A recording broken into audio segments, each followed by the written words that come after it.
ये वो वक्त था जब मंगोलिया से अपने खूंखार लश्कर के साथ निकला चंगेज खान चीन से लेकर अरब तक की सल्तनतों को बर्बाद कर चुका था।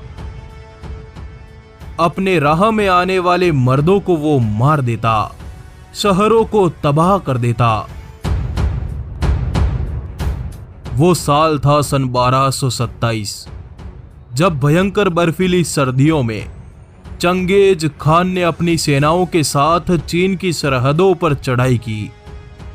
तब वो कई दिनों तक अपने घोड़ों पर ही बैठा रहा। उसने अपनी सेनाओं को चीनी दरिया के पार भेजा, जहां उसकी सेनाओं ने शहरों के शहर जला दिए, आबादियों को वीरान कर चीनी राजाओं को अपने रहमो करम पर जीने के लिए छोड़ दिया। इसी समय चंगेज खान को अपने बेटे जूजी की मौत की खबर मिली। इस खबर को पाकर चंगेज अकेला ही बर्फीली चट्टान पर चला गया। चंगेज खान अपनी सेना से दूर अकेले में जाकर जमकर रोया। इससे पहले भी चंगेज खान का पोता बामियान की विजय में मारा जा चुका था। चंगेज खान को इन दोनों हादसों ने तोड़ दिया था, पर चंगेज खान ने अपनी सेना के सामने ये जाहिर नहीं होने दिया कि उसे उसके बेटे की मौत का थोड़ा सा भी सदमा है। लश्कर आगे बढ़ते रहे, लाशों के ताबूत लगते गए, शहरों के शहर वीरान होते चले गए, क्योंकि चंगेज खान अब पहले के मुकाबले और अधिक क्रूर हो गया था। परंतु अब वो अपने अफसरों से कम ही बात करता था। और तो और जब चंगेज खान की सेनाओं द्वारा एक नए इस्लामी राज्य पर विजय की खबर उसे सुनाई गई तो उस पर कोई असर नहीं हुआ। न ही सेनापतियों को हर बार की तरह औरतें और सोना बांटा गया। थका हारा चंगेज वर्षों से अरब के जंगलों में घूम रहा था। उस दौर की तबाही का मंजर यह था कि अरब से सिंधु की धारा तक उसने किसी भी बादशाह को जीवित नहीं छोड़ा। ऐसा कोई शहर नहीं था जिसे उसने लूटा नहीं। चंगेज खान ने अपने हर हमले में हर बार मुस्लिम सल्तनतों को ही अपना निशाना बनाया। उसके नाम की दहशत ने इस्लामी हाकिमों को शहर छोड़ने पर मजबूर कर दिया। जब मंगोलिया के राहों की बर्फ पिघलने लगी तो चंगेज खान अपने विशाल लश्कर के साथ वापस अपने घर की तरफ बढ़ने लगा। उसने चीन के पर्वतों पर अपने लश्कर को रोका और अपने मरे हुए बाप को याद करने लगा। आज पहली बार चंगेज ने कहा, अब मुझे जाना होगा।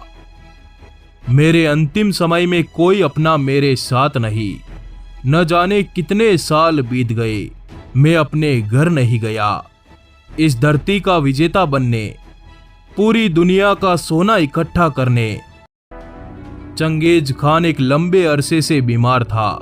उसका शरीर अंदर से जल रहा था। उसने अपने अफसरों को बुलवाया और अपने सेनापति तोली कागान से कहा कि मेरी मृत्यु के बाद भी तुम मंगोलों की विजय जारी रखना। तुम यूरोप की सरहदों को जीत लेना, रूस के पर्वतों को विजयी करना। अपने दुश्मनों को कभी सर उठाने का मौका मत देना। मेरी मौत के बाद मेरे दुश्मनों को कभी मत बताना कि मैं मर चुका हूं, वरना तुम्हारी मौत आ जाएगी। इतना कहते ही चंगेज खान मुंह के बल नीचे गिरा। वो वापस खड़ा नहीं हुआ, क्योंकि आज वो मर चुका था।